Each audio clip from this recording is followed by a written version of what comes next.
Bonjour à toutes et tous, aujourd'hui nous nous retrouvons à Comblain pour l'opération Rivière Propre. Nous allons donc sillonner l'Ourthe et l'Amblève pour une opération de nettoyage et aller à la rencontre des acteurs de cet événement.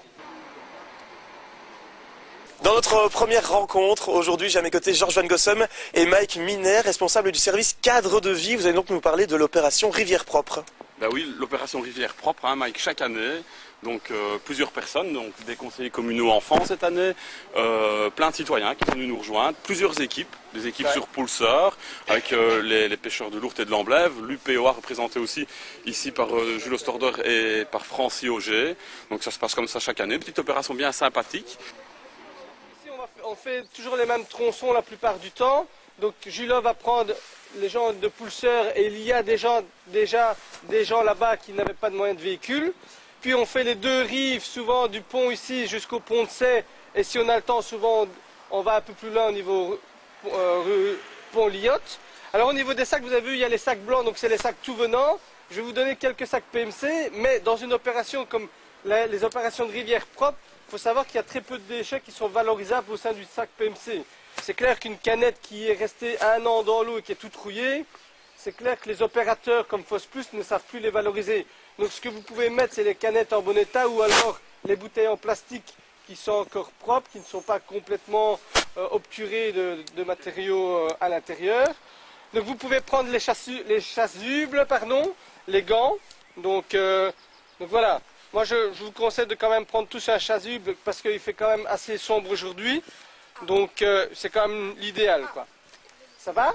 Et maintenant nous allons aller jeter un œil du côté de l'Amblève et je suis avec Francis Auger. Francis Auger, mais vous allez pouvoir vous présenter. Qui êtes-vous et aujourd'hui que faites-vous? Je représente les pêcheurs de l'Ourthe et l'Amblève de la fédération, donc qui représente toute l'Ourthe et l'Amblève en banale liégeoise. Et nous allons faire le petit tronçon qui se situe depuis le pont de la Belle Roche jusqu'au le pont de Liotte, qui malheureusement est déjà quasi tout terminé puisque le maître est en train de mettre des enrochements et ils sont avec des machines nettoyées pour nous, mais nous allons quand même faire le tour pour ramasser tout ce qui reste. Disons, oui, il y a déjà une bonne partie du travail de fait, donc on aura l'occasion de se retrouver là-bas. Voilà, nous sommes donc revenus d'un premier aller-retour de ramassage, la combinaison, le chasuble, les gants, et les premiers sacs sont donc remplis. S'il n'y a pas beaucoup de crasse, il y avait quand même du boulot, et Océane, tu nous as accompagnés pour en faire. Alors j'ai vu que tu as un petit coup de gueule, tu étais un petit peu fâché. Oui. Et tu étais fâché pourquoi? Parle bien près du micro. Hein. Parce qu'ils jetaient des crasses. Parce qu'ils jetaient des crasses, donc il y avait pas mal de crasses que les gens comme ça se baladent sur le bord de l'eau et hop, on jette. On a failli quelques fois se retrouver dans l'eau, mais en tout cas on a ramassé pas mal de choses et on se retrouve tout à l'heure bien sûr à l'administration communale. Et voilà, notre groupe revient à l'instant de Comblain. Et donc j'ai à côté de moi, tu t'appelles comment? Thomas. Thomas, donc Thomas qui vient d'aller participer au nettoyage et toi tu fais partie du conseil communal des enfants. Alors juste après le retour, l'impression à chaud c'était comment? Le raval était plutôt... il y avait beaucoup de crasse sur les côtés, il faut que les gens fassent plus attention. Ok, et vous avez ramassé beaucoup? Vous avez ramassé au niveau des sachets, il y avait beaucoup de crasse? On a ramassé environ 6 sacs, plein. 6 sacs. Et vous étiez beaucoup à ramasser? 5 dans notre groupe. 5 dans votre groupe. Voilà, et alors tu reviendras l'année prochaine? Oui. Et après le ramassage, est-ce que tu as un message précis à faire passer pour éventuellement les personnes qui l'année prochaine pourraient venir donner un coup de main, ou même tous ceux qui pendant l'année se baladent là-bas au bord de l'eau? Bah oui, de faire attention à ce qu'on jette et de ramasser les déchets qu'on trouve. Et au niveau des déchets, vous avez trouvé principalement quel type de déchets? Des canettes, des bouteilles peut-être? Beaucoup de canettes et quelques bouteilles. Ok, bien voilà, donc les premières impressions, et on va pas tarder à aller en chercher d'autres. Et voilà pour poursuivre donc les rencontres suivant cette opération. J'ai à mes côtés 2 personnes qu'on va pouvoir vous présenter éventuellement si vous ne les connaissez pas. André Marty et je fais de l'enfance et de l'enseignement à Comblain-au-Pont. Et Christelle Toussaint, animatrice au conseil communal des enfants. Et voilà donc ce qui nous amène au sujet de quel est le rôle, votre rôle et du moins le rôle des personnes qui vous entourent, qui sont plus précisément aujourd'hui les enfants dans l'opération de ce matin. C'est de les sensibiliser justement au respect, à ne pas faire malheureusement comme les adultes qui sont souvent, certains adultes qui sont souvent irresponsables. On dit souvent aussi que ce n'est pas aux enfants à pallier, je vais dire, à la déficience de certains adultes et à l'irrespect de certains adultes, mais le fait, je vais dire, de faire cette sensibilisation-là, je pense que c'est une bonne leçon de toute façon. Oui, en général, beaucoup de sensibilisation à l'école, et là, ça permet un peu de la faire sortir de l'école pour l'amener aux yeux de tout le monde. Ce matin, vous venez de faire le ramassage et au niveau des déchets, on a déjà eu l'avis des enfants. Au niveau des quantités, de ce que vous avez trouvé, vous vous y attendiez?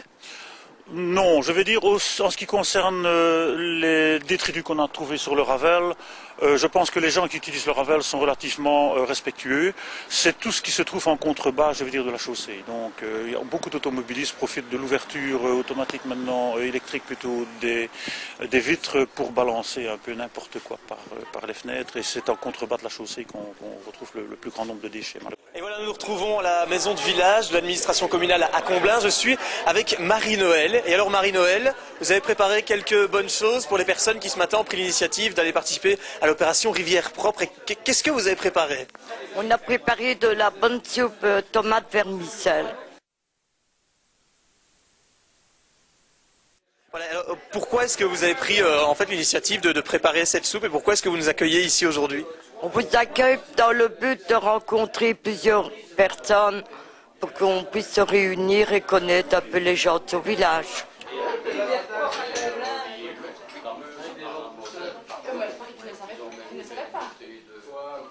Et alors ce matin, comment ça s'est passé? Mais très bien, il n'y a pas eu de pluie déjà, on a eu du soleil. Mais seulement ce qui était un peu dommage, c'était qu'il y avait beaucoup d'eau. Et donc les déchets restaient dans l'eau et descendre, c'était trop dangereux avec les enfants. Donc on ne savait pas ramasser toutes les bouteilles, les canettes qu'on voyait qui flottaient sur la rivière. Alors que d'habitude, quand l'eau est plus basse, on sait aller vraiment sur la rive et pouvoir ramasser tous les déchets qui traînent. Voilà, pour terminer cette série de rencontres et d'interviews pour ce nettoyage des berges qui a eu lieu ce matin pour l'opération Rivière Propre. J'ai à mes côtés deux demoiselles qui vont se présenter. Donc avant tout, si je ne me trompe pas, donc en première c'est Patricia. Je suis Patricia, le PS assistante sociale à la TNU, je m'occupe du service d'insertion sociale. Voilà, et alors Marie. Oui, c'est ça, Marie Basta, je suis donc échevine de la cohésion sociale à Comblain. Et alors, vous avez eu toutes les deux un rôle un petit peu particulier qui n'est pas vraiment le même pour ce matin. Donc d'abord, toi, tu étais ici, mais tu m'as dit que tu n'as pas fait grand-chose, en fait. Oui. Mais en fait, moi, j'accompagne le groupe du bar à soupe qui a offert aujourd'hui la soupe après le nettoyage des berges. Donc, c'est un groupe qui se situe ici sur la place de Comblain, où l'objectif est la convivialité et revaloriser un peu toutes les compétences de chacun. Donc, c'est vraiment, aujourd'hui, l'objectif, c'était de permettre de faire connaître le bar à soupe aux citoyens de Comblain qui n'ont pas forcément l'occasion de venir déguster un bol de soupe le jeudi. Voilà. Et ça a été un succès puisqu'il y a eu quand même pas mal de monde, on a pu le voir. Et alors, pour un rôle un peu différent, même si tu étais toi-même ici aussi. Oui, donc ici en collaboration donc avec l'échevinat de l'environnement. On s'est un petit peu posé la question il y a quelques temps de savoir ce qu'on pourrait faire après ce nettoyage pour un peu remercier les gens. Et l'idée était de solliciter donc le bar à soupe pour qu'ils viennent montrer un petit peu leur savoir-faire afin que ces personnes-là puissent déguster un bon bol de soupe. Et c'est ce qui a été fait. Ça se fait depuis quelques années. Et donc voilà. Et il y a quelques petites initiatives qui ont mené à ce bon moment. Voilà, c'est ainsi que se termine ce reportage sur l'opération Rivière Propre. On se retrouve bien sûr très bientôt sur Comblain TV avec vous.